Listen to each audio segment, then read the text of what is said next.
नमस्कार दोस्तों, मैं हूं शिवम श्रीवास्तव। क्रैकेट इस प्लेटफॉर्म पर आप सब लोगों का हार्दिक स्वागत करता हूं। जैसा कि आप लोगों ने देखा था, कल हमने इलेक्ट्रिक फील्ड और इलेक्ट्रिक फील्ड इंटेंसिटी के बारे में जाना था और electric field intensity due to a point charge. देखो जरा, आज हम पढ़ेंगे properties of electric field lines या इलेक्ट्रिक फोर्स लाइंस। इनकी हम प्रॉपर्टीज को देखेंगे और एक एक प्रॉपर्टी को क्लियरली समझने का प्रयास करेंगे। जैसा कि आप ये डायग्राम देख पा रहे होंगे कि इलेक्ट्रिक फील्ड लाइंस की जो डायरेक्शन होती है वो टुवर्ड्स द नेगेटिव चार्ज होती है और पॉजिटिव चार्ज के लिए क्या होती है, away from the positive charge. तो ये बात क्लियर हो रही होगी। तो इसकी तरफ आती है लाइंस नेगेटिव चार्ज की तरफ और पॉजिटिव चार्ज से हमेशा क्या होती है, लाइंस दूर की तरफ जाती है। तो इन्हीं लाइंस का पूरा बिहेवियर या प्रॉपर्टीज को हम यहाँ पर स्टडी शुरू करते हैं। क्रैकेट, नाउ लेट्स बिगिन।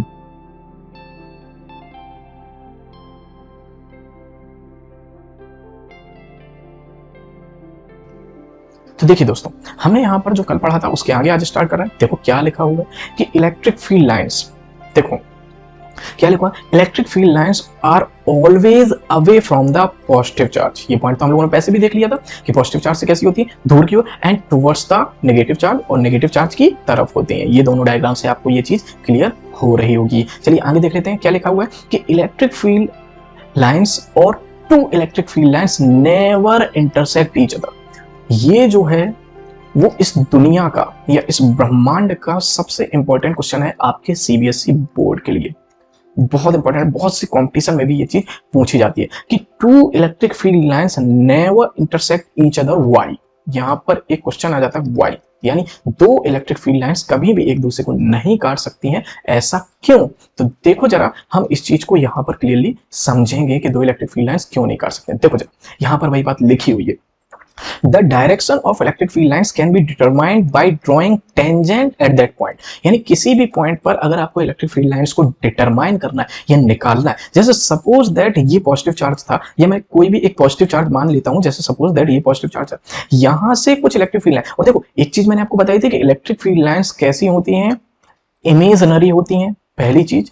दूसरी चीज कैसी होती है, कर्व्ड फॉर्म में मूव करती है। यानी यहां से तो आपको ऐसा लग रहा है कि स्ट्रेट लाइन की मूव कर रही है, ये किसी चार्ज के बिल्कुल क्लोज व्यू को लिया गया है, इसलिए आपको ऐसा लग रहा है कि बिल्कुल निकली है जस्ट तभी के पोजीशन। लेकिन इलेक्ट्रिक फील्ड लाइंस हमेशा आगे बढ़ने पर कर्व्ड फॉर्म कवर कर लेती। कर्व आप लोग जानते हैं ना, कर्व फॉर्म में, तो इलेक्ट्रिक फील्ड लाइंस हमेशा कर्व फॉर्म कवर कर लेती। तो देखो जरा, हमने यहां पर क्या माना कि हमें ये electric field lines positive charge से निकल रही थी, हमने मान लिया केवल एक ये फील्ड लाइन निकली। तो अगर हमें इस पॉइंट पर, किसी भी पॉइंट पर इलेक्ट्रिक फील्ड की डायरेक्शन निकालनी है, तो हम इस पॉइंट पर क्या करते हैं, टेंजेंट ड्रॉ करते हैं। यहां पर हम क्या करेंगे, एक टेंजेंट ड्रॉ करेंगे। टेंजेंट, अब आप कहेंगे टेंजेंट क्या होती है। टेंजेंट को हिंदी में बोला जाता है स्पर्श रेखा, यानी ऐसी रेखा जो स्पर्श करे। या इसको मैं एक ट्रिकी कॉन्सेप्ट में बताऊं, टेंजेंट का मतलब क्या होता है। टेंजेंट का मतलब होता है मेरे भाई, क्या, जो टच करे, जो किसी भी पॉइंट पर क्या करे, टच करे, बट यानी लेकिन क्या ना करे, कट ना करे।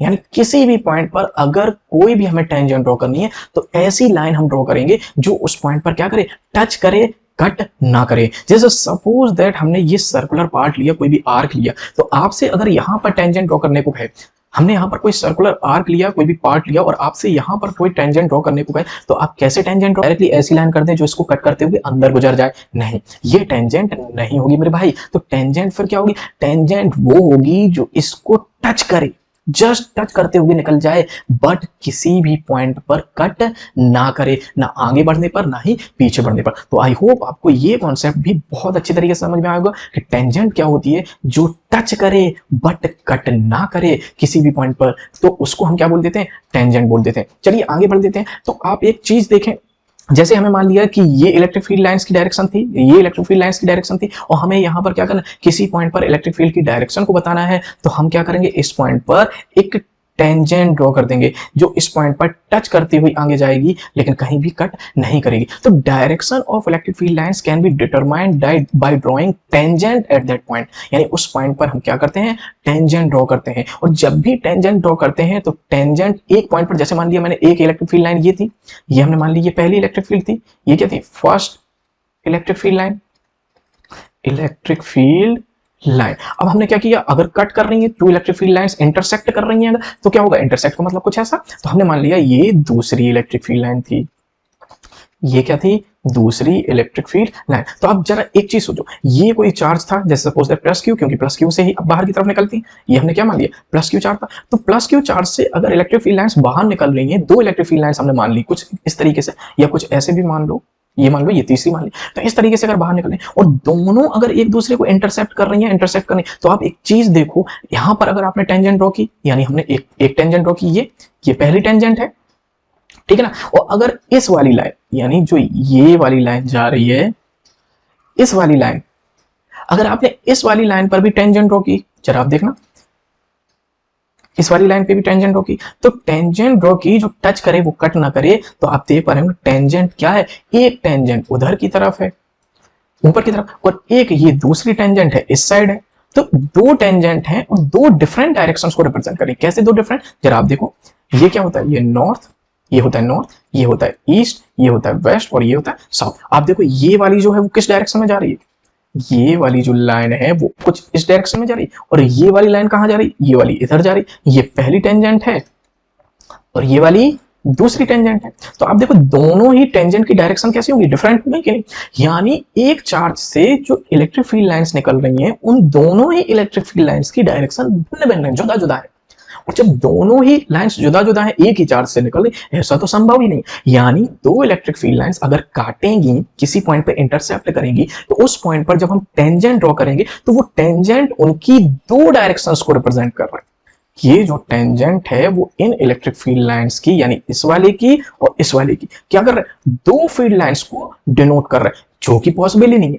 किसी एक चार्ज से एक पर्टिकुलर डायरेक्शन में इलेक्ट्रिक फील्ड लाइंस निकलती हैं, कभी भी डिफरेंट डिफरेंट डायरेक्शंस में नहीं निकलती, तो विच इज नॉट पॉसिबल हियर। तो हम एक चीज यहां पर कह सकते हैं कि दो इलेक्ट्रिक फील्ड लाइंस एक दूसरे को इंटरसेप्ट नहीं कर सकती हैं, क्योंकि अगर वे इंटरसेप्ट करेंगी, तो अगर हम उन पॉइंट्स पर क्या करें, टेंजेंट ड्रॉ करें, तो वो tangent at that point two directions को रिप्रेजेंट करेगा। देखो जरा, एक ये चार्ज था, हमने यही चीज तो मानी, ये कोई चार्ज था प्लस क्यू, और यहां से लाइंस निकल रही, तो दो अलग अलग, ये टेंजेंट 1 है और ये टेंजेंट ग्रीन कलर से 2 है, तो दो डिफरेंट डिफरेंट डायरेक्शंस को रिप्रेजेंट कर रहा है, दो डिफरेंट डिफरेंट डायरेक्शंस को रिप्रेजेंट कर रहा है इलेक्ट्रिक फील्ड की, which is not possible. I hope ये चीज आपको समझ में आ गई होगी। तो चलिए इस चीज को हम क्लियरली लिख लेते हैं।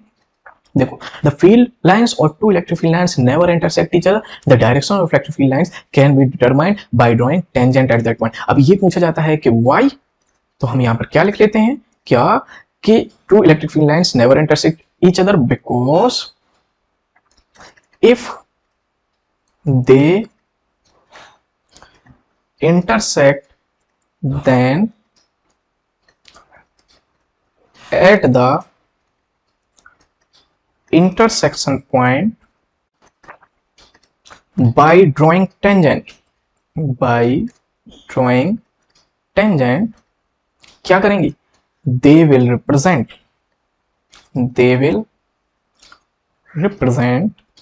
क्या रिप्रेजेंट करेंगी, टू, देखो आप डायग्राम देख पा रहे हो, two different directions of electric field, which is not possible, जो कि संभव ही नहीं है। तो आई होप कि ये क्वेश्चन भी आपको क्लियरली समझ में आ गया होगा। अगर इंटरसेक्ट करेंगी तो वे इंटरसेक्शन पॉइंट पर हम अगर टेंजेंट ड्रॉ करेंगे तो वे दो डिफरेंट डायरेक्शंस को रिप्रेजेंट करेंगे, विच इज नॉट पॉसिबल। चलिए इसको नोट कर लीजिएगा, आगे बढ़ते हैं। पूरा का पूरा कॉन्सेप्ट क्लियरली समझ में आ गया होगा, तो चलिए आगे देखते हैं। देखिए जरा, अब हम यहाँ पर और प्रॉपर्टीज को जरा डीपली देख लेते हैं। क्या, electric field of a point charge. अब हम पॉइंट चार्ज की इलेक्ट्रिक फील्ड को देख लेते हैं कि जो पॉइंट चार्ज होता है उसकी इलेक्ट्रिक फील्ड किस तरीके से होती है। हालांकि हम ये चीज पढ़ चुके हैं कि using unit vector notation the electric field eight a distance small r from a point charge q is denoted by, लेकिन यहाँ पर अब बस वेक्टर फॉर्म में ये है, इसका जो है वो कैसा नोटेशन है, वेक्टर फॉर्म में। आपको पता है कोई भी चीज, देखो जरा, इस चार्ज से जो निकल रही इलेक्ट्रिक फील्ड लाइंस, अभी हाल हम लोग पढ़ के आए कि पॉजिटिव चार्ज से इलेक्ट्रिक फील्ड लाइंस बाहर की तरफ निकलती हैं और नेगेटिव चार्ज की तरफ जाती हैं। तो जब नेगेटिव चार्ज की तरफ जा रही है तो एक पर्टिकुलर डायरेक्शन में ही तो जा रही है। मैंने बताया था कि इलेक्ट्रिक फील्ड लाइंस की किसी भी चार्ज से जो डायरेक्शन होती है वो डेफिनेट होती है, कभी भी टू डिफरेंट डायरेक्शंस नहीं हो सकते। तो वही चीज जैसे हमने देखा था कि अब इसकी कोई डायरेक्शन होगी, मान लिया कि यहाँ पर कोई चार्ज है और यहाँ पर कोई टेस्ट चार्ज है, सपोज दैट यहाँ पर हम मान लिया कि स्मॉल क्यू टेस्ट चार्ज है, तो यहाँ से यहाँ तक की एक डिस्टेंस है स्मॉल आर। चला इसी डायग्राम में देखना, स्मॉल आर, तो इसकी डायरेक्शन में एक यूनिट वेक्टर भी तो होगा, क्योंकि लाइन की ही डायरेक्शन में तो उसकी डायरेक्शन रिप्रेजेंट हो रही, तो इसका यूनिट वेक्टर हमने क्या मान लिया, आर कैप। तो देखो हमने इलेक्ट्रिक फील्ड का जो फॉर्मूला देखा था वो क्या देखा था, E is equal to 1/4 pi epsilon naught क्या, क्यू, कैपिटल क्यू, ये कैपिटल क्यू है। हमने अगर माना कोई हमारा चार्ज कैपिटल क्यू था तो पॉइंट चार्ज कैपिटल क्यू मान लिया, हमने यहाँ पर कैपिटल क्यू दिखाया है, तो कैपिटल क्यू अपॉन क्या, आर स्क्वायर। यानी एक चीज देखो, अब ये इलेक्ट्रिक फील्ड लाइन है, इलेक्ट्रिक फील्ड लाइन चार्ज पे डिपेंड कर रही है। दूसरी चीज एक और आपने नोटिस की कि इलेक्ट्रिक फोर्स में भी अपॉन में आर स्क्वायर था और इसके भी अपॉन में आर स्क्वायर है, यानी इलेक्ट्रिक फील्ड जो पॉइंट चार्ज की वजह से होती है ये भी इनवर्स स्क्वायर लॉ को फॉलो करती है। एक बात आप लोग भी समझ लेना, इलेक्ट्रिक फोर्स भी इनवर्स स्क्वायर लॉ को फॉलो करता है और ये। अब देखो हमने इलेक्ट्रिक फील्ड का फॉर्मूला ये देखा, अगर हमें इस पर वेक्टर लगाना हो तो क्या करेंगे, हमने इस पर वेक्टर लगाया तो आप इसको डार्क भी लिख सकते हैं या आप इस पे क्या कर सकते हैं, एरो लगा सकते हैं। तो वेक्टर लगाया तो वेक्टर के लिए हमें यूनिट वेक्टर का मल्टीप्लाई करना पड़ेगा, तो इसकी डायरेक्शन में यूनिट वेक्टर क्या हो जाए इलेक्ट्रिक फील्ड की, आर कैप। तो आई होप इसका वेक्टर फॉर्म भी आपको समझ में आ गया होगा। एक चीज और देखो, a negative sign in front of a vector simply reverses it direction. यानी कि अगर इलेक्ट्रिक फील्ड है और इसमें मैं अगर इलेक्ट्रिक फील्ड में माइनस लगा दूं पूरे फॉर्मूले में या इलेक्ट्रिक फील्ड के आगे, तो इसका मतलब होगा कि इलेक्ट्रिक फील्ड अगर पहले ऐसी जा रही थी तो अब उसके जस्ट अपोजिट यानी रिवर्स कर रही होगी डायरेक्शन को। The figure shows the electric field of a negative point charge. ये जो डायग्राम है वो नेगेटिव पॉइंट चार्ज के कारण इलेक्ट्रिक फील्ड के डायग्राम को शो अप कर रहा है। तो आई होप ये कॉन्सेप्ट भी क्लियर हो गया होगा। तो वेक्टर फॉर्म में याद रखना कि केवल और केवल एक पॉइंट आ जाता है आर कैप, जो कि हमने यहां पर देखा था। चलिए देख लेते हैं, अब आगे देखते हैं। देखो जरा, अब हम properties of electric field lines, electric force lines को समझने का प्रयास करेंगे, एक एक करके इनकी स्टडी करेंगे। तो चलिए देखते हैं जरा क्या है प्रॉपर्टीज। देखो भाई क्या लिखा हुआ है, the magnitude of charge and the number of field lines, यानी कि जो चार्ज का मैग्नीट्यूड है यानी उसकी वैल्यू है, जैसे +2 कूलम, +3 कूलम, -2 कूलम, -5 कूलम, तो इस तरीके से ये वैल्यू है, मैग्नीट्यूड है।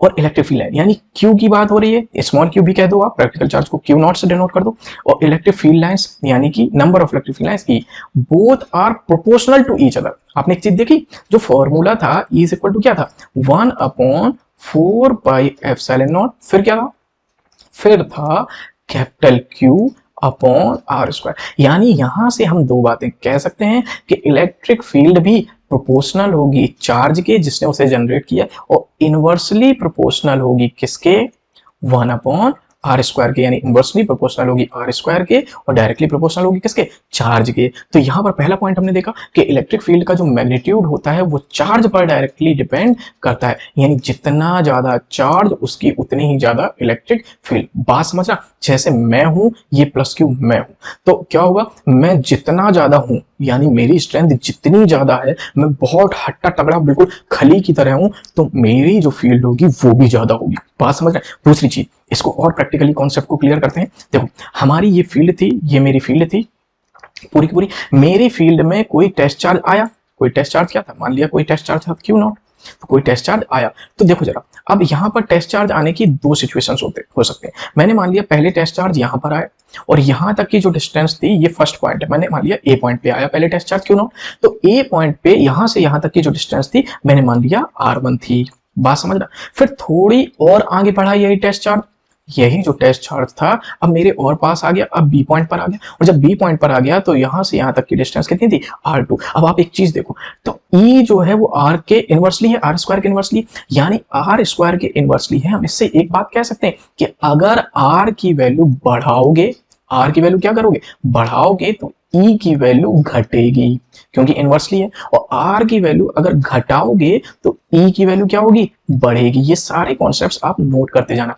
दूसरी चीज, E की वैल्यू यहां से क्या कह सकते हैं कि Q की वैल्यू, अगर Q की वैल्यू आप बढ़ाओगे तो E की भी वैल्यू बढ़ेगी, और Q की वैल्यू अगर घटाओगे तो E की वैल्यू भी घटेगी। तो आई होप ये चीज आपको अब बहुत ज्यादा क्लियर हो रही होगी। पहली चीज E और चार्ज में क्या रिलेशन है, दूसरी चीज E और डिस्टेंस के बीच में क्या रिलेशन है। तो देखो जब A पॉइंट पर था समझ लो यहाँ पर इलेक्ट्रिक फील्ड थी E, और जब B पॉइंट पर आया तब इलेक्ट्रिक फील्ड क्या होगी, E भी। सोचो मैं हूं, मुझसे कोई मेरे घर के बाहर खड़ा है, कोई गुंडा है मुझे मारने आया तो उसकी और मेरी जो इलेक्ट्रिक फील्ड यानी मेरी इलेक्ट्रिक फील्ड को जो वो एक्सपीरियंस कर रहा होगा वो थोड़ा सा कम होगा इन कंपैरिजन जब वो मेरे सामने आके खड़ा हो जाएगा।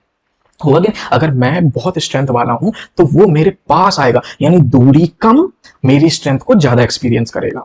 फॉर एग्जांपल ऐसा भी समझ सकते हैं जैसे कि आप क्लास में देखते हो जो बच्चा टीचर के पास बैठा होता है यानी आगे वाली बेंच पे, यानी डिस्टेंस कम तो टीचर की स्ट्रेंथ ज्यादा समझ में आती है, और जब बच्चा बिल्कुल बैक बेंचर होता है पीछे होता है तो उसकी डिस्टेंस ज्यादा तो फील्ड कैसी लगती है, कम लगती है। तो आई होप ये पॉइंट बहुत हद तक क्लियर हो गया होगा। तो ये पूरी बात को इस पॉइंट के साथ साथ नोट भी कर लो क्योंकि ये पूरी की पूरी कहानी बहुत इंपॉर्टेंट है कॉन्सेप्चुअल टर्म में। तो आई होप ये चीज क्लियर हो गई होगी। चलो अब इसको ऐसे भी क्लियर कर देते हैं, अब आगे बढ़ते हैं। देखो जरा अब हम दूसरी प्रॉपर्टी क्या देखते हैं, देखो मैंने क्या बताया था, और अब एक चीज और देख लेते हैं कि the magnitude of charge and the number of field lines, यानी कि यहां पर अब दूसरी बात भी ये भी कह सकते हैं कि अगर किसी चार्ज से जो नंबर ऑफ लाइंस निकल रही, जैसे मैंने माना था ये क्यू चार्ज है, सपोज दैट ये पॉजिटिव में क्यू चार्ज, तो यहां से बहुत ज्यादा नंबर ऑफ लाइंस निकल रहे हैं। बिल्कुल देखो वही बात को ऐसे भी समझ सकते हैं कि अगर बहुत ज्यादा नंबर ऑफ लाइंस निकल रही हैं तो इसकी जो नंबर ऑफ लाइंस है उनको डिनोट कर दिया किससे, एन से। एन जो है वो क्या है, नंबर ऑफ फील्ड लाइंस, यानी नंबर ऑफ फील्ड लाइन। तो नंबर ऑफ फील्ड लाइंस ज्यादा तो स्ट्रेंथ ज्यादा, ऑब्वियस सी बात है। एक बल्ब है, एक बल्ब बहुत ज्यादा जल रहा है, हम उससे दूर हाथ किए हैं तो हम तक कम रेस पहुंचेंगे, हमने उस बल्ब के पास में हाथ कर लिया अपना तो हम पे ज्यादा स्ट्रेंथ लगेगी, ज्यादा एनर्जी आएगी। तो चार्ज की स्ट्रेंथ भी कैसी, क्यों, क्योंकि नंबर ऑफ लाइंस जो हमारे पाम से, जो हमारी गद्दी से टच हो रही है, हमारे हाथ से टच हो रही है, वो ज्यादा है। तो आई होप ये भी बात क्लियर हो गई होगी, यानी जितनी ज्यादा लाइंस उतनी ही ज्यादा चार्ज और उतना ही ज्यादा इलेक्ट्रिक फील्ड, यानी ई भी डायरेक्टली डिपेंड ऑन क्यू और Q is directly depend on number of lines. तो आई होप ये तीनों बातें आपको क्लियर हो रही होंगी। चलिए आगे देख लेते हैं फिर क्या लिखा हुआ, देखो जरा यहां पर क्या है, दो पॉजिटिव चार्जेस रखे हुए हैं। अब मैंने आपको बताया था कि पॉजिटिव से इलेक्ट्रिक फील्ड लाइंस क्या होती हैं, दूर की तरफ जाती हैं। तो देखो सबसे पॉजिटिव से देखो दूर की तरफ जा रही है, ये देखो पॉजिटिव चार्ज यहां से निकला और ये गया।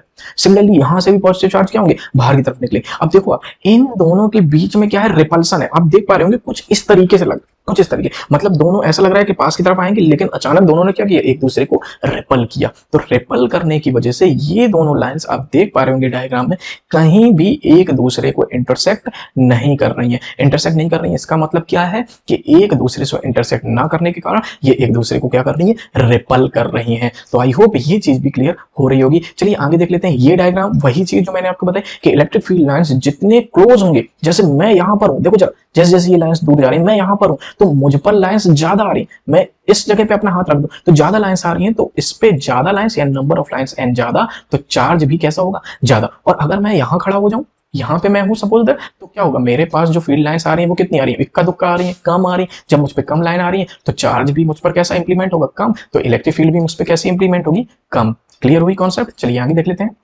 देखो जरा अब आगे क्या हो रहा है कि देखो क्या हुआ है, एक पॉजिटिव चार्ज है, एक नेगेटिव चार्ज है। मैंने आपको पहले ही बताया था जो इलेक्ट्रिक फील्ड लाइंस की डायरेक्शन होती है क्या होती है, always away from the positive charge, away from the positive charge and towards the negative charge. देखो सभी लाइंस किसकी तरफ आ रही, नेगेटिव। और एक चीज और देखो, मैंने आपको बताया था कि ये कर्व्ड फॉर्म में होती है। यहां शुरुआत में अगर आप इसको विजुलाइज करोगे इस पोर्शन पे तो आपको ऐसा लगेगा जैसे मैंने ये पॉजिटिव चार्ज बना दिया और शुरुआत में आपको दिखा रहा हूं, मैंने ऐसा कर दिया, फिर मैंने क्या किया, ऐसा कर दिया, फिर मैंने इस तरीके से कर दिया, मैंने ये कर दिया, फिर मैंने ये कर दिया, फिर मैंने ये कर दिया, फिर मैंने ये कर दिया। तो ये लाइंस में इसके क्लोज व्यू को अगर लूं तो इस तरीके से नजर आ रही थी, जो मैंने आपको वहां पर जूम करके पहले वाले पार्ट में दिखाया था। तो उस सिचुएशन में ऐसा था नहीं। तो आप ये ना सोचना स्ट्रेट निकलती, ये कर्व निकलती, आगे जाने पर ये कैसी हो जाती है, कर्व फॉर्म में। निकलती भी कर्व है और हो भी जाती है कैसी, कर्व फॉर्म में। तो आपको आई होप ये चीज क्लियर हो रही होगी। चलिए आगे देख लेते हैं। सिमिलरली यहाँ पर दूसरे डायग्राम में भी देख पा रहे होंगे कि नेगेटिव चार्ज के कारण कैसी होती है, नेगेटिव चार्ज के कारण उसकी तरफ जाती है। यहाँ पर देखो दो पॉजिटिव चार्ज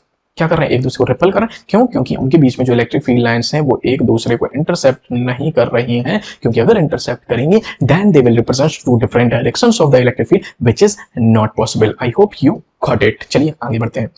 देखो जरा इतनी चीज तो क्लियर हो गई कि किसी भी चार्ज से जो लाइंस निकलती हैं वो उस पर डिपेंड करती है नंबर्स पर। यहां पर भी डायग्राम में देख पा रहे। अब एक चीज और समझ लो, यहां पर एक चीज कि किसी भी सरफेस से जब इलेक्ट्रिक फील्ड लाइंस निकलती हैं, किसी भी सरफेस से, मैंने उस वाले चार्ज का छोटा सा हिस्सा उठाया है, उसको जूम करके दिखाया है। तो यहां पर देखो जो इलेक्ट्रिक फील्ड लाइंस निकल रही वो इस सरफेस के कैसी होंगी, परपेंडिकुलर होगी, यानी इलेक्ट्रिक फील्ड लाइंस किसी भी सरफेस से हमेशा 90 डिग्री या परपेंडिकुलर गुजरती हैं उस पर्टिकुलर पॉइंट पे। आप यहाँ पर देख पा रहे होंगे एक सरफेस ये है एस, एक है एस डैश, तो कोई भी चार्ज से जो इलेक्ट्रिक फील्ड लाइंस आ रही हैं तो उस सरफेस से हमेशा कैसी गुजर रही हैं, परपेंडिकुलर। तो ये डायग्राम से भी आपको बहुत हद तक क्लियरली कॉन्सेप्ट समझ में आ रहा होगा, ये भेदती हुई इससे बाहर निकल गई।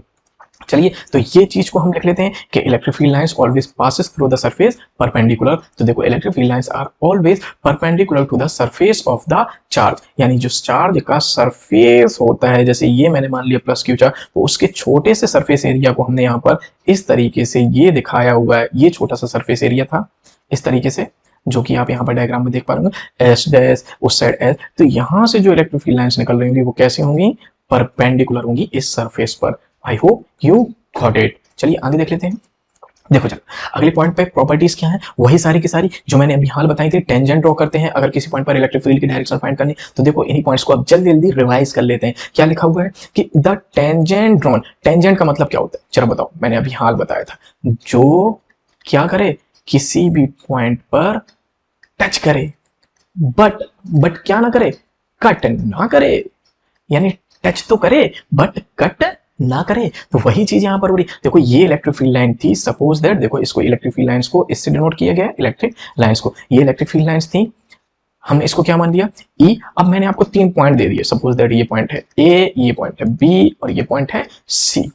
तो देखो मैंने आपसे कहा कि ए पॉइंट पर इलेक्ट्रिक फील्ड की डायरेक्शन बताओ, तो आपने क्या किया, देखो रेड कलर से आपने क्या किया, टेंजेंट ड्रॉ कर दी। बी पॉइंट पर तो टेंजेंट ड्रॉ कर दी। अब देखो टेंजेंट आप चाहें तो ऐसा भी कह सकते थे कि सर ऐसे टेंजेंट ड्रॉ नहीं कर सकते थे, नहीं भाई, फिर मेरा कॉन्सेप्ट बताने का फायदा है क्या रहा। अगर आपने इस तरीके से ड्रॉ कर दिया तो ये इस वाली इलेक्ट्रिक फील्ड लाइन को क्या कर रहा है, कट कर रहा है, विच is not possible, it represents two different. अभी तो ये डायरेक्शन क्लियर है कि यहाँ से पॉजिटिव से, सपोज दैट ये पॉजिटिव चार्ज है और यहाँ पर क्या है, नेगेटिव चार्ज, तो ये पॉजिटिव से नेगेटिव की तरफ जा रही है। अगर कट कर दिया तो ये नेगेटिव से नहीं, जाने कहाँ जाएगी, ये देखो अगर आपने यहां पर कट कर दिया तो ये देखो ये तो फिर पॉजिटिव से नेगेटिव जाएंगे नहीं, यानी एक पर्टिकुलर डायरेक्शन होती है इलेक्ट्रिक फील्ड लाइंस की कि अगर पॉजिटिव रखा है तो पॉजिटिव से नेगेटिव की तरफ जाएंगे, पॉजिटिव रखा है जैसे पॉजिटिव के पास में पॉजिटिव रखा है तो उससे रिपल होंगी इस तरीके से। आपने अभी यही तो देखा पीछे वाले डायग्राम। तो आई होप ये कॉन्सेप्ट भी क्लियर हो गया होगा, ये चीज मैं पहले भी आपको बता चुका था। चलिए आगे देख लेते हैं। देखो दूसरी प्रॉपर्टी क्या है इलेक्ट्रिक फील्ड लाइंस की, क्या लिखा हुआ है, electric field line never intersect each other because, वही बात जो मैं आपको बता चुका हूं, इफ दे इंटरसेक्ट, यानी अगर वो एक दूसरे को क्या कर रही हैं, if they intersect then that point of cross section, यानी उस पॉइंट पर जहां पर एक दूसरे को क्रॉस कर रही है, इंटरसेक्ट कर रही है, that point of intersection there must be two electric field, यानी वहां पर फिर क्या हो जाएंगे, दो इलेक्ट्रिक फील्ड। जैसे आप देख रहे हैं यहां से एक इलेक्ट्रिक फील्ड निकल रही है, दूसरे कलर से देख लेते हैं। देखो यहां से इलेक्ट्रिक फील्ड ये जा रही है, ये जा रही, और दूसरी इलेक्ट्रिक फील्ड क्या है आप देख पा रहे होंगे, ये जा रही। अगर दोनों एक दूसरे को कट की तो आप देख पा रहे होंगे टेंजेंट यहाँ पर दो डिफरेंट डायरेक्शंस को रिप्रेजेंट कर रहा है। तो टू इलेक्ट्रिक फील्ड यानी दो इलेक्ट्रिक फील्ड को रिप्रेजेंट करेगा, या आप इसको ऐसा भी कह सकते हैं कि रिप्रेजेंट्स, जो मैं लिखवा चुका हूं, represents two different direction, two different direction of किसकी, इलेक्ट्रिक फील्ड। तो वही है कि टू इलेक्ट्रिक फील्ड को रिप्रेजेंट करें या टू डिफरेंट इलेक्ट्रिक फील्ड की डायरेक्शन को रिप्रेजेंट करें, विच इज क्या, not possible. I hope you got it. चलिए इसको क्लियर कर देते हैं, आगे की प्रॉपर्टी देख लेते हैं। काफी सारी प्रॉपर्टीज है यहाँ पर। देखो अब क्या लिखा हुआ है, देखो जरा पॉइंट पे कि N electric field line is an imaginary line, मैंने पहले बता दिया, और कर्व फॉर्म में होती है और इमेजिनरी होती है। फिर क्या लिखा हुआ है आगे, whose tangent at any point is the direction of the electric field vector at that point। देखो जरा यहाँ पर क्लियर हो रहा है, पी पॉइंट पर हमें क्या किया, टेंजेंट ड्रॉ किया, और ये इस पॉइंट पर इलेक्ट्रिक फील्ड की डायरेक्शन को रिप्रेजेंट कर रहा है। इस आर पॉइंट पर हमने टेंजेंट ड्रॉ किया तो फील्ड एट पॉइंट आर ये होगा। क्लियर हुआ, आई होप यू गॉट इट। चलिए आगे देख लेते हैं। देखो ये चीज हम डायग्राम में देख पा रहे हैं। चलिए आगे देख लेते हैं क्या लिखा हुआ है। देखो इलेक्ट्रिक फील्ड लाइंस की अगली प्रॉपर्टी में, इलेक्ट्रिक फील्ड लाइंस या electric field lines vector form में होती है। मैं पहले ही बता चुका हूं, एक पर्टिकुलर डायरेक्शन होती है। इलेक्ट्रिक फील्ड लाइंस को हम शॉर्ट में ईएफएल भी कहते हैं, can represented by E vector. आप लोगों ने अभी हाल देख लिया कि E vector is equal to क्या हो जाता है, 1/4 पाई एप्सिलॉन नॉट, और मान लिया ये चार्ज क्या है, कैपिटल क्यू, आप स्मॉल क्यू भी मान सकते हैं, तो capital Q upon R square. यहाँ से आर क्या है, एक कोई टेस्ट चार्ज है क्यू नॉट या क्यू, वहां तक की डिस्टेंस, तो आर और आर कैप, क्योंकि अगर वेक्टर फॉर्म में करना है तो ये आर कैप बहुत ज्यादा जरूरी है ये वेक्टर, तो ये R cap. I hope you got it. चलिए आगे बढ़ देते हैं। तो there is an electric field vector for every point in space around the charge, क्योंकि इलेक्ट्रिक फील्ड की एक पर्टिकुलर डायरेक्शन होती है किसी भी चार्ज से। देखो सारी लाइंस पॉजिटिव चार्ज से कैसी हो रही आगे जा रही है, और electric field fills space around the charge, यानी किसी भी चार्ज के चारों ओर जो इलेक्ट्रिक फील्ड होती है उसको चारों तरफ से फिल कर देती या भर देती है। जैसा कि बल्ब होता है, बल्ब से जो किरणें निकलती हैं, किरणें is just like a bulb is just like a, you consider it as a charge, and the light rays of the bulb you considered them as a electric field lines और electric field force lines. I hope you got it and concept gots clear. चलिए आगे बढ़ देते हैं। देखो चलो ये चीज भी क्लियर होगी, आगे देख लेते हैं क्या लिखा हुआ है। ये चीज मैं आपको पहले ही बता चुका हूं, सारी चीजें जो मैंने बताई थी उसको हम थ्योरेटिकली देख रहे हैं। आप इनको पॉज कर करके सारे पॉइंट्स को अपने नोट्स में लिखते जाइए। चलिए देखिए important points of electric field, electric force lines क्या है, इलेक्ट्रिक फील्ड लाइंस या पॉइंट चार्ज की वजह से किस तरीके से होती हैं, देख पा रहे हैं। इससे बाहर की तरफ निकल रही है, जरा आप बताओ ये बाहर की तरफ निकल रही है जो इलेक्ट्रिक फील्ड लाइंस या इलेक्ट्रिक फील्ड वेक्टर के फॉर्म में एक पर्टिकुलर डायरेक्शन मूव करें, बाहर की तरफ निकल रही है, तो ये कौन सा चार्ज होगा, सोचिए।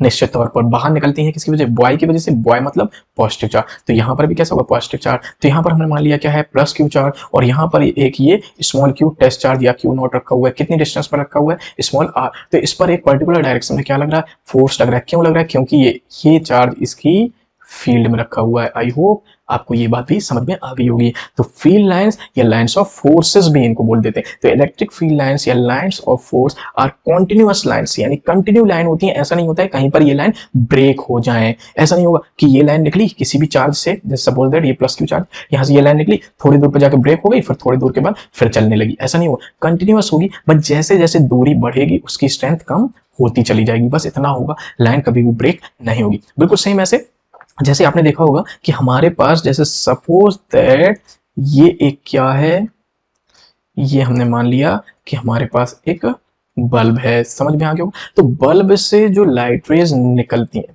आपने देखा होगा जो बल्ब से लाइट रेज निकलती हैं शुरुआत में कैसी होती है, बल्ब के जस्ट क्लोज, जब हम पास होते हैं तो लाइंस कैसी होती है, बहुत ज्यादा क्लोजर होती हैं, और जैसे जैसे हम दूर होते जाते हैं तो लाइंस कैसी होती जाती हैं, लाइंस की स्ट्रेंथ कम होती जाती है। बल्ब की जो गर्माहट होती है वो बल्ब के पास ज्यादा होती है और बल्ब से दूर कैसी होती है, कम होती है। आई होप ये चीज अब आपको क्लियर समझ में आ रहा होगा। देखो जरा ये अब आप सोचो, तो जितनी ज्यादा मैं आपको एक प्रॉपर्टी और बता देता हूं तो उससे और कॉन्सेप्ट क्लियर हो जाएगा, हालांकि उस प्रॉपर्टी को हम आगे भी देखेंगे। देखो जितनी ज्यादा क्लोज इलेक्ट्रिक फील्ड लाइंस होंगी, जैसे ए पॉइंट ए है और एक पॉइंट बी है, जो चीज मैं अभी समझा चुका हूं, ये क्लोज है तो इस पे चार्ज ज्यादा होगा, चार्ज ज्यादा होगा तो फील्ड भी ज्यादा होगी। ए पर जो फील्ड होगी वो कैसी होगी, ज्यादा होगी, और बी पर फील्ड कैसी होगी, कम होगी, क्योंकि ए पर जो नंबर ऑफ लाइंस हैं वो कैसी हैं, ज्यादा है, और बी पर जो नंबर ऑफ लाइंस हैं, फील्ड लाइंस हैं, वो कैसी हैं, कम है। आई होप समझ में आ गया होगा। यहाँ पर जो चार्ज है वो कैसा है, ज्यादा होगा, और यहाँ पर चार्ज की क्वांटिटी जो क्यू चार्ज था, यहाँ पर बल्ब या चार्ज समझ लो, वो कैसी होगी, कम। तो ए और बी पॉइंट का कॉन्सेप्ट क्लियर हुआ होगा, ये बी पॉइंट है और ये ए पॉइंट है। तो देखो जरा, तो ए पॉइंट पर इलेक्ट्रिक फील्ड लाइंस कैसी हैं, बहुत ज्यादा क्लोज हैं, बहुत ज्यादा डेंस हैं। तो हम एक बात और कह सकते हैं कि जो डेंसर इलेक्ट्रिक फील्ड लाइंस होती हैं, डेंसर जो इलेक्ट्रिक फील्ड लाइंस होंगी वो किसको रिप्रेजेंट करेंगी, इलेक्ट्रिक फील्ड लाइंस अगर डेंस होंगी या क्लोज होंगी, डेंसर कह दो या क्लोज होंगी, वो कैसी होंगी, हाई इलेक्ट्रिक फील्ड को रिप्रेजेंट करेंगे, हाई या हैवी इलेक्ट्रिक फील्ड को रिप्रेजेंट करेंगे। और अगर डेंसर की जगह पे रेरर हो, देखो डेंसर का मतलब होता है बहुत ज्यादा क्लोज, और रेरर का मतलब क्या होता है, विरल, या इसको हम बोलते हैं कम। रेयर का मतलब क्या हो, कम हो, तो वहां पर इलेक्ट्रिक फील्ड कैसी होगी, इलेक्ट्रिक फील्ड वीक होगी। आई होप ये चीज भी क्लियर हो रही होगी। तो ये चीज हम हालांकि आगे देखेंगे, लेकिन मैंने यहाँ पर इसीलिए समझा दिया कि आपको ये कॉन्सेप्ट क्लियर हो जाए। तो लिखा हुआ है इलेक्ट्रिक फील्ड लाइंस या line of forces are continuous line, कभी ब्रेक नहीं होती, whose direction is anywhere that of the electric field, और उनकी डायरेक्शन इलेक्ट्रिक फील्ड के अंदर कहीं भी हो सकती है, लेकिन इलेक्ट्रिक फील्ड की एक पर्टिकुलर डायरेक्शन होती है, लाइन की कहीं भी हो सकती है। चलिए आगे देख लेते हैं। देखिए अब हम यहाँ पर आगे प्रॉपर्टी को समझ लेते हैं। देखो तीसरी प्रॉपर्टी जो हमने अभी तक पॉइंट पढ़े उनके बाद देखो यही चीज जो मैंने अभी यहाँ आपको बताई कि the closeness of the electric field was give the strength of the electric field, more closeness of electric field means more strength. आप देख पा रहे हो यहाँ पर बी पॉइंट पर जो इलेक्ट्रिक फील्ड लाइंस हैं बहुत ज्यादा क्लोज हैं, तो यहाँ पर स्ट्रेंथ कैसी होगी, ज्यादा होगी। यह डिस्टेंस कम तो फील्ड ज्यादा, वही चीज मैंने यहाँ पर भी समझा दी। तो आप इसको ऐसा भी समझ सकते हैं कि कोई चार्ज है, आप इसको अगर ये डायग्राम क्लियर ना हो रहा हो तो आप ऐसे बना सकते हैं काफी ज्यादा यहाँ पर क्लोज लाइंस बनाना, ये, और यहां से दूर ये। तो देखो 2 पॉइंट्स आप रिप्रेजेंट कर लेना, एक पॉइंट ए है और एक पॉइंट यहाँ पर बी है। तो ए पर इलेक्ट्रिक फील्ड ज्यादा और बी पर इलेक्ट्रिक फील्ड कम, क्योंकि ए पर कैसे हैं, डेंस हैं, और बी पर कैसे हैं, बी पे रेयर है कि नहीं? क्लियर हुई? चलिए आगे देख लेते हैं, आगे की प्रॉपर्टी देखते हैं। देखो जरा, electric field line stretches longitudinally, यानी लॉन्गिट्यूडनली का मतलब समझते हैं ना, लॉन्गिट्यूडनली मतलब इस तरीके से स्ट्रेच होती हैं। That's why two opposite charges attract, इसी वजह से दो अपोजिट चार्जेस क्या करते हैं, अट्रैक्ट। आप देख पा रहे हो ये जो स्ट्रेचिंग है यानी खिंचाव है वो लॉन्गिट्यूडनली है। देखो दो तरीके का होता है, एक लॉन्गिट्यूड यानी लेंथ के अलाउंग और दूसरा होता है ट्रांसवर्स। तो यहाँ पर जो इलेक्ट्रिक फील्ड लाइंस होती हैं, अगर दो चार्जेस रखे हुए हैं तो वो उनको मिलाने वाली लाइन के अलाउंग स्ट्रेच हो जाती है। इसी वजह से अगर दो चार्जेस अपोजिट हैं तो वो एक दूसरे को क्या करते हैं, अट्रैक्ट करते हैं। ये चीज भी याद रखना कि इलेक्ट्रिक फील्ड लाइंस किस तरीके से स्ट्रेच होती हैं, लॉन्गिट्यूडनली, और इसी वजह से दो अपोजिट चार्ज अट्रैक्ट करते हैं। तो यहाँ पर एक क्वेश्चन भी बन जाता है कि why two opposite charges attract each other, because electric field lines stretches longitudinally, that's why क्या कह सकते हैं कि opposite charges attract. Most important question यहाँ पर बन जाता है, इसलिए यहाँ पर इस पॉइंट को याद कर लेना बहुत अच्छे तरीके से, क्या कि इलेक्ट्रिक फील्ड लाइंस स्ट्रेच हो जाती हैं लॉन्गिट्यूडनली, इसीलिए दो चार्जेस अपोजिट चार्जेस एक दूसरे को अट्रैक्ट करते हैं। चलिए आगे देख लेते हैं। देखो जरा, electric field lines are convenient, देखो इस चीज को क्लियरली पहले समझ लेते हैं, इंपॉर्टेंट पॉइंट है तीसरे पॉइंट के बाद। Electric field lines provides a convenient and insightful way to represent electric field, यानी इलेक्ट्रिक फील्ड लाइंस एक बहुत ही बेहतरीन तरीका है जिसकी वजह से हम इलेक्ट्रिक फील्ड को रिप्रेजेंट कर सकते हैं। A field line is a curve, पहले ही बता चुके हैं, whose direction at each point is the direction of the electric field at that point. पहले बता चुके हैं कर्व फॉर्म में होती है और किसी पॉइंट पे अगर डायरेक्शन निकालनी हो तो वो इलेक्ट्रिक फील्ड की डायरेक्शन को रिप्रेजेंट करता है और वो निकाली जाती है by drawing tangent at that point.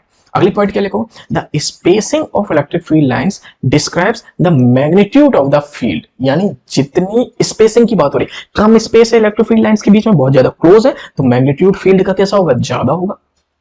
अगर इलेक्ट्रिक फील्ड लाइंस बहुत ज्यादा फैली हुई हैं, रेरर हैं, दूर की तरफ है, यानी उनकी जो स्पेसिंग है बहुत दूर दूर है, तो वहां पर फील्ड कैसी होगी, कमजोर होगी। वही चीज यहां पर देखो लिखी हुई है, vector gives the electric field's magnitude and direction at a specific point, ये वेक्टर को रिप्रेजेंट कर रहा है, पहला पॉइंट। दूसरी चीज, continuous field lines have the same direction as the electric field, यानी इनकी जो डायरेक्शन होती है वो बिल्कुल सेम होती है इलेक्ट्रिक फील्ड की direction. Where the lines are closer together the field is strong, देखो आप यहाँ पर जो लाइंस हैं बहुत ज्यादा क्लोज हैं इस वाले रीजन में, तो यहाँ पर जो फील्ड होगी वो कैसी फील्ड होगी, डेंस। और इन कंपैरिजन यहाँ पर जो आउटवर्ड थोड़ा डिस्टेंस पे जाओ तो वेक्टर एंड इलेक्ट्रिक फील्ड या field line diagram of a point charge field आपको यहाँ पर रिप्रेजेंट हो रहा है। तो बहुत क्लियरली वही बातें आप कॉन्सेप्ट से, आई होप। चलिए आगे बढ़ते हैं। यहाँ पर देखो जरा अगली प्रॉपर्टी क्या है, फिफ्थ प्रॉपर्टी हम देख रहे हैं। आज हम पूरी प्रॉपर्टीज को खत्म करेंगे लेक्चर में। क्या हुआ, फिफ्थ पॉइंट क्या कह रहा है, the field lines put the lateral pressure on each other, that's why two similar charges repel. देखो दो अपोजिट चार्जेस हैं, एक पॉजिटिव है एक नेगेटिव है, ये अट्रैक्ट करते हैं, क्यों अट्रैक्ट करते हैं, तो क्यों। अभी हाल हमने देखा था कि लाइंस जो होती हैं वो क्या करती हैं, स्ट्रेच करती हैं, स्ट्रेच करती हैं कैसी, लॉन्गिट्यूडनली, इसलिए एक दूसरे को दो चार्जेस क्या करते हैं, अट्रैक्ट करते हैं। यही बात तो थी।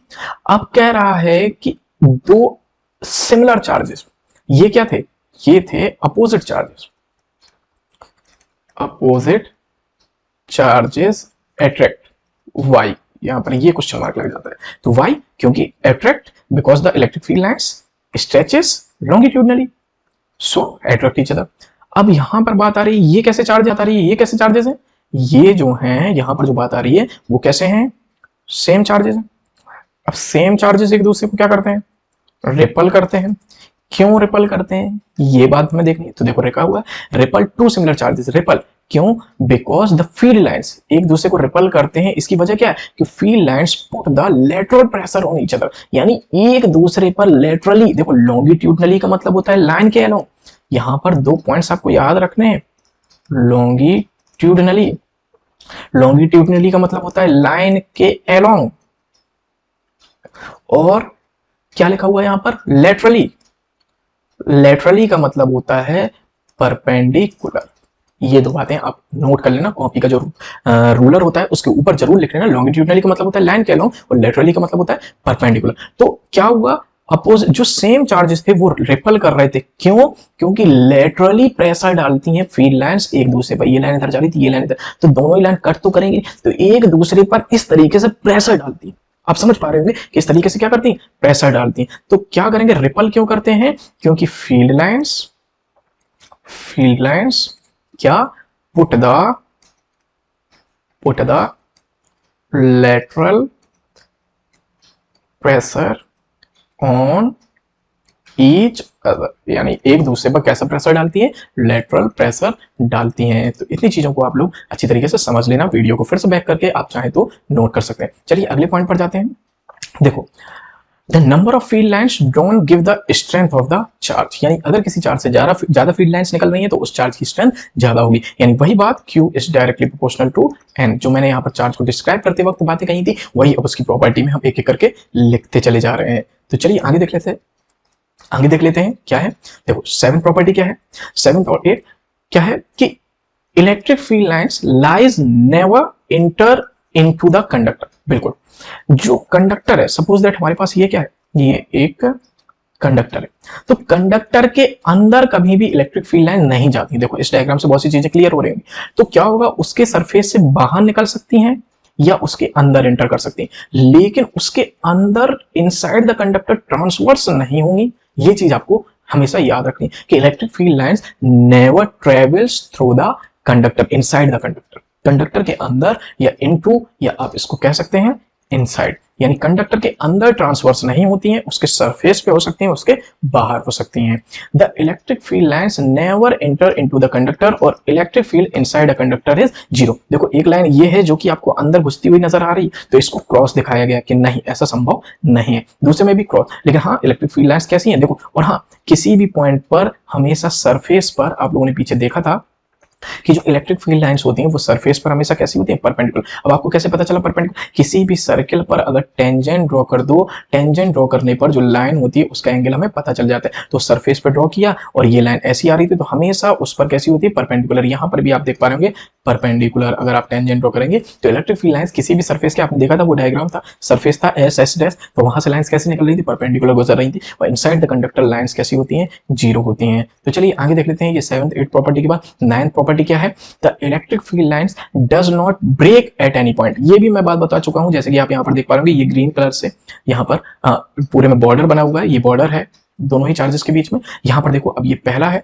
और ये दूसरा डायग्राम। तो पहले डायग्राम में क्रॉस लगा हुआ है, ये गलत है, क्योंकि देखो यहाँ पर electric field line red colour से आगे बढ़ी, यहाँ तक बढ़ी, फिर ब्रेक हो गई, फिर बढ़ने लगी, जो कि पॉसिबल ही नहीं है। और यहाँ पर क्या हुआ, इलेक्ट्रिक फील्ड लाइन कॉन्टिन्यूअस है, कभी भी ब्रेक नहीं होती है। और मैं आपको एक चीज और बता चुका हूँ कि इलेक्ट्रिक फील्ड लाइन हमेशा कर्व्ड फॉर्म में ट्रांसफर्स होती है। दूसरी चीज आप देख चुके हैं कि दो इलेक्ट्रिक चार्जेस जो होते हैं, जो सेम टाइप के होते हैं, वो एक दूसरे को क्या करते हैं, रिपल करते हैं। रिपल करने की वजह बता दी। और दोनों अगर अपोजिट चार्जेस हैं वो एक दूसरे को स्ट्रेच हो जाती हैं, लॉन्गिट्यूडनली जो लाइंस होती हैं वो स्ट्रेच हो जाती हैं, इसलिए एक दूसरे को अट्रैक्ट करते हैं और वहां पर लेटरली प्रेशर डालती हैं, तो इस वजह से क्या करती हैं, रिपल करती हैं जब भी सेम चार्जेस होते हैं। यानी लाइक चार्जेस लेटरली, देखो ये बात लिख लेना, जो लाइक चार्जेस होते हैं, लाइक चार्जेस क्या करते हैं, लेटरली प्रेशर डालते हैं। लाइक चार्जेस लेटरली, और अनलाइक चार्जेस लॉन्गिट्यूडनली स्ट्रेच्ड। ठीक है, चलिए आगे देख लेते हैं। देखो जरा, अब क्या हुआ, यहां पर एक पॉइंट देख लेते हैं जो बहुत महत्वपूर्ण पॉइंट है। Electrostatic field lines do not form any close loop. देखो इलेक्ट्रिक फील्ड लाइंस कभी भी क्लोज लूप नहीं बनाती है। क्लोज लूप, पहले तो आप ये जान लो कि लूप का मतलब क्या होता है। देखो लूप का मतलब होता है कोई भी चीज जिस पॉइंट से शुरू हो, यानी उसका इनिशियल पॉइंट और फाइनल पॉइंट सेम हो। ये सपोज दैट हमने क्या मान लिया, इसका क्या है, इनिशियल पॉइंट को पी से लिख दिया, मान लिया पी।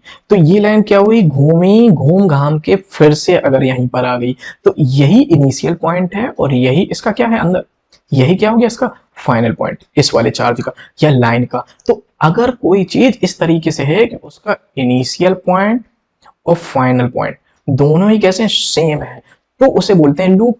तो इलेक्ट्रिक फील्ड लाइंस मैंने पहले ही बता दिया कि किसी भी वायर के अंदर, यानी वायर के अंदर नहीं चलती हैं, किसी भी कंडक्टर के अंदर से होकर के नहीं गुजरती, और अगर गुजरी, जैसे सपोज दैट किसी वायर के अंदर चल रही या किसी चार्ज से, देखो जरा पॉजिटिव चार्ज से तो लाइंस बाहर ही निकलती है ना हमेशा। और अगर क्लोज लूप बनाना हो तो इसका मतलब क्या हो जाएगा, पॉजिटिव से शुरू हो और बाहर गई, घूम घाम के फिर से पॉजिटिव पे आ जाए, तभी तो क्लोज लूप बनेगा। और अगर ऐसा हुआ, क्लोज लूप हुआ, तो वे दो डिफरेंट डायरेक्शंस को रिप्रेजेंट करेंगे, वो इलेक्ट्रिक फील्ड की एक पर्टिकुलर डायरेक्शन नहीं होगी। तो यही बात यहां पर लिखी हुई है कि इलेक्ट्रोस्टैटिक फील्ड लाइंस या electric field line do not form any close loop. Most important question है। देखो यहाँ पर कुछ क्वेश्चन इलेक्ट्रिक फील्ड की प्रॉपर्टीज के बहुत महत्वपूर्ण है, जो कि आपके एनडीए, सीडीएस, जितने भी कॉम्पिटिशनल एग्जाम है, नीट में ऐसे क्वेश्चंस बहुत पूछे जाते हैं, इसलिए इन क्वेश्चंस पर बहुत अच्छे तरीके से फोकस करना हो। मैं आपको इस तरीके से प्रैक्टिकली समझा रहा हूँ। तो क्या हुआ, because if they form close loop, अगर वो क्लोज लूप बनाते हैं, then they should have to transverse through the wire which is not possible. यानी उन लाइन्स को, जैसे कि यहाँ पर पॉजिटिव चार्ज था, तो अगर यहाँ से लाइन्स बाहर निकल रही है, ये वायर था, ये जो हमारे पास था ये तो वायर था, ये वायर है, और यहाँ पर ये पॉजिटिव चार्ज, यहाँ से अगर लाइंस बाहर निकल रही हैं तो बाहर ही निकले, ऐसा ना हो घूम घाम के उसके अंदर आ जाए, और अगर उसके पास आ गई तो उन लाइंस को वायर में भी ट्रांसफर होना पड़ेगा, तो इसलिए पॉसिबल नहीं है। तो क्लोज लूप कभी भी फॉर्म नहीं करती हैं, क्योंकि अगर क्लोज लूप फॉर्म करेंगी तो उन लाइंस को फिर से वहीं लौट के आना पड़ेगा, विच इज नॉट पॉसिबल, क्योंकि लाइंस जो होती हैं वो वायर में ट्रांसफर करना पसंद नहीं करती हैं, या किसी वायर में ट्रांसफर नहीं होती हैं। आई होप ये भी कॉन्सेप्ट अब आपको क्लियर हो गया होगा। तो चलिए यहाँ पर हमने देखा, इंपॉर्टेंट पॉइंट्स भी देख लेते हैं, 10वीं प्रॉपर्टी भी देख लेते हैं, 11वीं प्रॉपर्टी भी देख लेते हैं एक साथ। देखो 10वीं प्रॉपर्टी क्या कह रहा है, the electric field reduces to zero at a distance of infinite. मैंने पहले बता दिया था कि जैसे जैसे किसी भी चार्ज से जो इलेक्ट्रिक फील्ड लाइंस होती हैं वो दूर जाती चली जाती हैं, तो वो कमजोर हो जाती है, उनकी स्ट्रेंथ कमजोर हो जाती है, क्योंकि वो एक दूसरे से क्या होती चली जाती है, दूर, और वो कैसी हो जाती है, रेयरर हो जाती है। जब क्लोज होती हैं चार्ज की तो वो डेंसर होती है। That's why electric field lines never break. देखो ब्रेक का मतलब क्या होता है, यहां से निकली, थोड़ी आगे गई, बस खत्म हो गई, ये टूट गई, ऐसा होता ही नहीं। इलेक्ट्रिक फील्ड लाइंस क्या होती हैं, जैसे जैसे दूर जाती हैं उनकी स्ट्रेंथ कम होती जाती है, कम होती जाती है, कम होती जाती है, और अंत में खत्म हो जाती हैं। तो स्ट्रेंथ कम होने की वजह से खत्म होती है, यानी उनकी जो फील्ड होती है वो रिड्यूसेस टू जीरो। अगली बात क्या लिखी हुई, the electric field reduces to zero at a distance of infinite, that's why electric field lines never break. इसी वजह से इलेक्ट्रिक फील्ड लाइंस कभी भी ब्रेक नहीं होती हैं। तो आप यहाँ पर देख पा रहे होंगे ये पूरा का पूरा फिनोमेना कैसा है, गलत दिया हुआ है। क्यों, पॉजिटिव से पॉजिटिव की तरफ लाइन नहीं जा सकती है। ये भी बात बहुत हद तक क्लियर हो गई होगी। तो यहाँ पर हमने बहुत सारी प्रॉपर्टीज को स्टडी किया। तो इलेक्ट्रिक फील्ड लाइंस जो होती हैं वो इनफाइनाइट पे कैसी हो जाती हैं, इनफाइनाइट पे खत्म हो जाती हैं, यानी जीरो हो जाती हैं, रिड्यूसेस टू जीरो। लेकिन इलेक्ट्रिक फील्ड लाइंस कभी भी ब्रेक नहीं होती हैं। और एक बात और मैंने आपको पहले बता दी, इलेक्ट्रिक फील्ड लाइंस कभी भी किसी कंडक्टर के अंदर, किसी वायर के अंदर, जो भी मेटल होगा, मेटल हुआ या वायर हुआ या क्या हुआ, कंडक्टर हुआ, उसके अंदर यानी इनसाइड ट्रांसवर्स क्या है, नहीं करती हैं। ये बात भी आपको याद रखनी है कि electric field lines metal, wire या कंडक्टर के इनसाइड ट्रांसफर नहीं होती। इसीलिए क्या होता है, उनके अंदर इलेक्ट्रिक फील्ड कैसी होती है, जीरो होती है। कभी आपसे पूछा जाए कि कोई कंडक्टर है, कोई वायर है, उनके अंदर इलेक्ट्रिक फील्ड कितनी होगी, तो अंदर इलेक्ट्रिक फील्ड कैसी होगी, जीरो होगी। लेकिन हाँ, बाहर इलेक्ट्रिक फील्ड मौजूद होगी, वो वही होगी कि पास होगी तो ज्यादा होगी, और दूर जैसे ही होते चले जाएंगे तो स्ट्रेंथ उसकी कम होती चली जाएगी। आई होप ये सारी की सारी प्रॉपर्टीज आपको क्लियर हो गई होंगी। अब इन पूरी की पूरी प्रॉपर्टीज को हम एक बार, सारे के सारे पॉइंट्स को एक बार फिर से समझ लेते हैं, एक साथ उनको कंसीडर कर लेते हैं। तो चलिए देखते हैं यहाँ पर सारी ही सारी प्रॉपर्टीज को। देखो यहाँ पर क्या लिखा हुआ है, the tangent drawn to the electric field at any point give the direction of the electric field. हम सभी को पता है कि किसी पॉइंट पर अगर टेंजेंट ड्रॉ करें तो वो डायरेक्शन देता है। दूसरा पॉइंट हम लोगों ने पढ़ा था, electric field line never intersect each other, because if they intersect then that point of cross section there must be true electric field, या उनकी दो डिफरेंट डायरेक्शंस होंगी जहां पर वो इंटरसेक्ट करेंगे। और ये डायरेक्शंस किससे पता चलेंगी, टेंजेंट से। और टेंजेंट क्या होता है, जो टच करे कट ना करे। चलिए आगे देख लेते हैं, आगे क्या कह रहा है, देखो जरा लिखा हुआ है कि द क्लोजनेस, यानी एक दूसरे के जितनी ज्यादा पास होंगी क्या, electric field was give the strength of the electric field, यानी जितनी ज्यादा क्लोज उतनी ही ज्यादा इलेक्ट्रिक फील्ड, यानी more closes of electric field means more strength. All we know that. चलिए आगे देख लेते हैं अगली स्ट्रेंथ, जल्दी जल्दी में देख रहे हैं क्या, electric field lines stretches longitudinally, यानी लॉन्गिट्यूडनली का मतलब एक पॉजिटिव, यहाँ पर एक नेगेटिव। अपोजिट चार्ज के लिए लॉन्गिट्यूडनली था ना, याद आया, अपोजिट चार्ज के लिए लॉन्गिट्यूडनली स्ट्रेच होती है इस तरीके से, यही तो देखा था हमने। तो stretches longitudinally, that's why two opposite charges attract, इसीलिए दो अपोजिट चार्जेस एक दूसरे को क्या करते हैं, अट्रैक्ट करते हैं। तो आई होप यू गॉट इट। चलिए अगली प्रॉपर्टी देख लेते हैं। हमने यहाँ पर 11 प्रॉपर्टीज देखी। क्या? The electric field lines put the lateral pressure, देखो वही बात आ गई कि ये किसके लिए होगा, ये होगा रिपल के लिए, लेटरल प्रेशर है। तो lateral pressure on each other, एक दूसरे पे कैसी डालती हैं, लेटरल प्रेशर, इस तरीके से पीछे पूरा देख सकते हैं। तो क्या होगा, that's why two charges ripple each other. चलिए इस चीज को क्लियर कर लें तब पढ़ते हैं। फिर देखो अगली प्रॉपर्टी क्या कह रहा है, छठवां। अगली प्रॉपर्टी देख लेते हैं कि छठवीं प्रॉपर्टी क्या कह रहा है। देखो जरा छठवीं प्रॉपर्टी क्या रहा है, क्या सिक्स्थ प्रॉपर्टी है, the number of field lines, the number of field lines drawn give the strength of the charge. पहले बताया था Q is directly proportional to the N, जितनी ज्यादा लाइंस होंगी उतनी ही ज्यादा चार्ज की स्ट्रेंथ होगी, या स्ट्रेंथ बताएगा चार्ज की। अगली चीज, the electric field lines lies never enter into the conductor, conductor हुआ या वायर हुआ या मेटल वायर हुआ, कोई भी चीज हो, उनके अंदर कभी भी ट्रांसवर्स नहीं करती है इलेक्ट्रिक फील्ड लाइन। चलिए ये चीज क्लियर हो गई होगी, इनको क्लियर करके आगे बढ़ देते हैं। देखो जरा अब अगली प्रॉपर्टी क्या है, एट्थ प्रॉपर्टी। क्या? The electric field lines never enter into the conductor और electric field inside conductor is zero. मैंने अभी हाल बताया था E इज इक्वल टू कैसा हो जाता है, जीरो हो जाता है। चलिए आगे देख लेते हैं अगली प्रॉपर्टी, नाइन्थ प्रॉपर्टी क्या थी, कि the electric field lines does not break at any point, यानी किसी भी पॉइंट पर जो इलेक्ट्रिक फील्ड होती है कभी ब्रेक नहीं होती है। अगली हमारी प्रॉपर्टी क्या है, the electric field reduces to zero at a distance of infinite, जैसे जैसे हम अनंत पर चले जाते हैं तो इलेक्ट्रिक फील्ड जीरो हो जाती है। That's why electric field lines never break. कभी भी आपसे पूछ लिया जाए इलेक्ट्रिक फील्ड लाइंस कभी ब्रेक क्यों नहीं होती, क्योंकि जैसे जैसे हम दूर जाते जाते हैं तो डिस्टेंस बढ़ने के साथ साथ इनफाइनाइट पे जाने पर उनकी स्ट्रेंथ कैसी हो जाती है, रिड्यूस हो जाती है, इस वजह से वो जीरो हो जाती है। चलिए आगे देख लेते हैं हमारी जो अगली प्रॉपर्टी क्या थी, the electric field reduces to zero at a distance of infinite, that's why electric field lines never break. Electric field lines कभी भी क्लोज लूप फॉर्म नहीं करती है, क्योंकि क्लोज लूप फॉर्म करेंगी तो वो अगर पॉजिटिव चार्ज से निकल रही है तो उनको पॉजिटिव चार्ज पर ही लौट करके आना पड़ेगा, which is not possible. For forming the loop the initial point and the beginning point, और we can say that beginning point and the final point always be same, which is not possible in case of the electric field. I hope you got all the expressions and all the derivations clearly. चलिए आज के lecture को हम यहीं पर रखते हैं और यहाँ पर अपने लेक्चर को समाप्त करते हैं। अगले लेक्चर में हम इसके आगे इसके इंप्लीमेंटेशन को, इलेक्ट्रिक फील्ड के इंप्लीमेंटेशन को पढ़ेंगे। तो आप अपना प्यार इसी तरीके से हम पर बनाए रखिए। क्रिकेट पर आपका भरोसा क्रिकेट को भी बुलंदियों पर ले जाएगा और आपको भी आपके एग्जाम में बेहतरीन परफॉर्मेंस के लिए मोटिवेट करेगा। तो चलिए आज के लेक्चर को बस यहीं तक रखते हैं। धन्यवाद।